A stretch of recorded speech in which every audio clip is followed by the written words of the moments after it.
بہت سی چیزوں کے بھی راز باقی ہیں. مباہلہ پڑھا گیا، اسی پڑھا گیا. نجران کے عیسائی تھے، مدینے آئے تھے، مسلمان ہونا چاہتے تھے، بحث ہو رہی تھی، سارے واقعے کو الٹ دیا گیا. ایک راز پڑھ دیتا ہوں، ایک سر پڑھ دیتا ہوں، گزرتے گزرتے پڑھ دیتا ہوں. کیا کہا گیا مباہلے میں کہ نجران کے عیسائیوں نے آ کے نبی کو چیلنج کیا، اور نبی نے، خدا نے کہہ دیا کہ ان سے کہا یہ بیٹے لے کے آنا. ہم بیٹے لے کے آتے. میں اکثر ممبر پہ بیٹھا ہوتا ہوں، میں ذاکرین سے سنتا ہوں، وہ کہتے ہیں انہیں اس لیے لے کے گئے کیونکہ اللہ کا حکم تھا کہ سچے آئیں. تو سچے لے کے جانے تھے، اس لیے جناب سیدہ گئیں اور مولا علی گئے. میں یہاں پہ سوال پوچھنے کا حق رکھتا ہوں، کیا نبی کے گھر میں یہی سچے تھے؟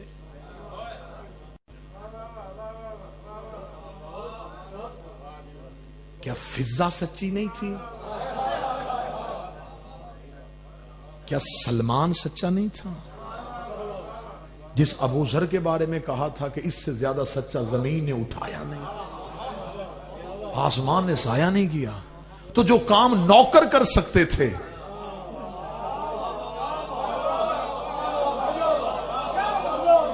اگر شرط سچے تھے تو پھر یہ نوکر کیوں نہیں گئے؟ میری عقل تسلیم ہی نہیں کرتی کہ وہاں عیسائیوں کی عورتیں آئی ہوں اور مقابلے پہ سید آ جائے. میرا ذہن ہی تسلیم نہیں کرتا کہ وہاں پادری کھڑے ہوں اور اللہ مقابلے پہ علی اتارے. وجہ کیا تھی؟ ان کے جانے کی وجہ کیا تھی؟ اس وجہ سے کہ وہ 3 دن بیٹھے رہے مدینے کی مسجد میں. انہوں نے کہا عیسیٰ اللہ کا بیٹا ہے. رسول نے فرمایا نہیں. انہوں نے کہا ہم تثلیث کے قائل ہیں. آج بھی عیسائی مذہب تثلیث پہ ہے. تثلیث کہتے ہیں 3 جہتوں کو. آج بھی ان کی جو صلیب کا نشان ہے یہ تثلیث ہے. 3 زاویے ہیں، جہاں سولی کی علامت ہے وہاں تثلیث کی علامت. وہ کہتے ہیں ہمارے ہاں مذہب میں 3 چیزیں معتبر ہیں. روح القدس یعنی جبریل، اسے کہتے ہیں وہ روح. ساری بائبل میں روح کہا گیا. وہ کہتے ہیں یہ روح یہ توحید ہے. پھر وہ کہتے ہیں کہ عیسیٰ اور مریم، عیسیٰ سے افضل مرد کوئی نہیں، مریم سے افضل مستور کوئی نہیں، روح القدس سے زیادہ قدرت کسی کے پاس نہیں. یہ ان کا مذہب ہے. یہی مذہب لے کے وہ نبی کے سامنے بیٹھے. انہوں نے کہا جبریل سے زیادہ اختیار، روح القدس سے زیادہ اختیار کسی کے پاس نہیں، یعنی کہ جبریل سے زیادہ. وہ کہتے یہی آیا تھا اللہ کے تجلی لے کے، اور یہ مریم کے قریب آیا اور اس نے مریم کو مس کیا اور عیسیٰ دنیا میں آیا، اس لیے عیسیٰ اللہ کا بیٹا ہے. وہ کہتے ہیں روح القدس سے زیادہ اختیار کسی کے پاس نہیں، عیسیٰ سے افضل کوئی نہیں، مریم سے بہتر کوئی نہیں. نبی نے فرمایا یہ تمہاری جاہلانہ علت ہے. انہوں نے کہا کیا؟ فرمایا مریم سے افضل بھی کوئی ہے، عیسیٰ سے بہتر بھی کوئی ہے.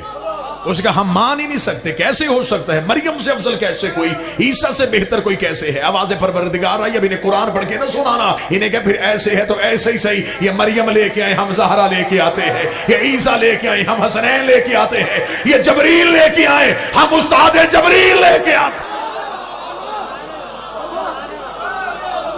جاؤ جنہیں تم معتبر سمجھتے ہو تم انہیں لاؤ. ساری رات بیٹھے رہے میدان میں عیسائی، توسل کرتے رہے مریم و عیسیٰ سے. اے مریم اتریے، اے عیسیٰ آ جائیے، آج تو مذہب منوانے کا وقت آیا. آئیے اپنا مذہب منوائیے کہ آپ سے افضل کوئی نہیں. ادھر گھر سے یہ نورانی قافلہ چلا. اس کا یوں گلیوں سے نکلنا تھا یا یہ لفظ کتابوں سے مٹا دیے گئے؟ عبد المسیح نے آتے ہوئے پنجتن کو دیکھا، یہ لفظ ہے کتابوں. اس نے آتے ہوئے جب انہیں دیکھا اسے کچھ نظر نہیں آ رہا تھا یہ کون کون ہے. اس نے اپنی قوم کے پادریوں سے کہا وَسَجَدُوا فوراً سجدہ کر دو. اور اگر سجدہ کس بات کا؟ اسے مجھ سے نہیں پتا کون آ رہا ہے، لیکن اگر ان میں کوئی مزدور آ رہی ہے تو مریم اس کے پیچھے آ رہی ہے.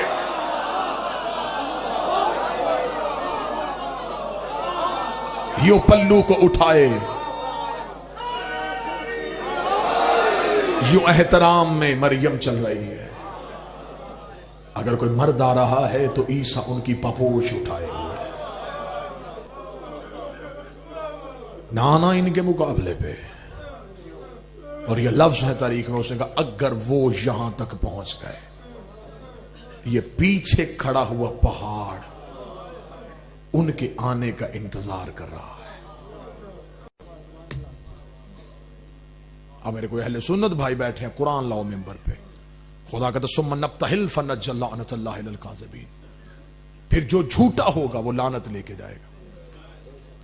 کیا خدا کو نہیں پتا تھا کہ سچا کون ہے؟ خدا نے گھر میں بیٹھے ہوئے ان پہ لعنت کیوں نہیں بھیجی؟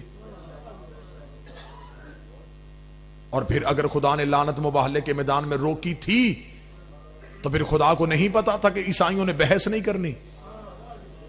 تو اگر خدا کو خبر تھی تو پھر یہ لعنت کس کے لیے آئی ہے؟ پھر مجھے مسجد کے مولوی سے لے کے مکے کے مفتی تک کوئی آیت بتائے کہ خدا نے کہا ہو کہ میں نے وہ لعنت واپس پلٹا لی۔ اس لعنت کے آنے کا ذکر ہے، جانے کا ذکر نہیں ہے۔ اب اگر ملتان میری ساتھ دے تو کیونکہ میں نے جناب سیدہ سے وعدہ کیا ہوا ہے، بی بی مر سکتا ہوں تیری وکالت میں خیانت نہیں کر سکتا۔ اگر آپ ساتھ دیں تو میں لفظ کہنا چاہتا ہوں، یہ لعنت کن کے لیے آئی تھی؟ خدا نے مباہلے کے میدان میں لعنت کو کھڑا کر دیا۔ لعنت مباہلے کے میدان میں انتظار کر رہی تھی کوئی ان کے مقابلے پہ آئے، کوئی ان کے مقابلے پہ آئے، کوئی ان کے مقابلے پہ آئے۔ عیسائیوں نے جزیہ دیا، عیسائی اپنے موقف سے ہٹ گئے، لعنت وہیں کے وہیں کھڑی رہ گئی۔ خدا نے کہا واپس نہ آنا، میں نے تمہیں اس کے دشمنوں تک پہنچانا ہے۔ اسی لعنت نے سفر کرنا شروع کر دیا۔ تھوڑے عرصے بعد یہی بی بی کے دربار میں آ کے کھڑی ہوئی۔ بی بی نے کہا مجھے میری جگیر دے۔ اس نے کہا تیرے پاس کوئی گواہ ہے تو لے کے آ۔ بی بی نے وہی مباہلے والے گواہ اٹھائے۔ بی بی نے کہا علی گواہ، حسن گواہ، حسین گواہ، رسول کی تحریر۔ اس نے کہا میں نہیں مانتا۔ بی بی نے کہا میں بھی جگیر لینے نہیں آئی، مباہلے والی لعنت واپس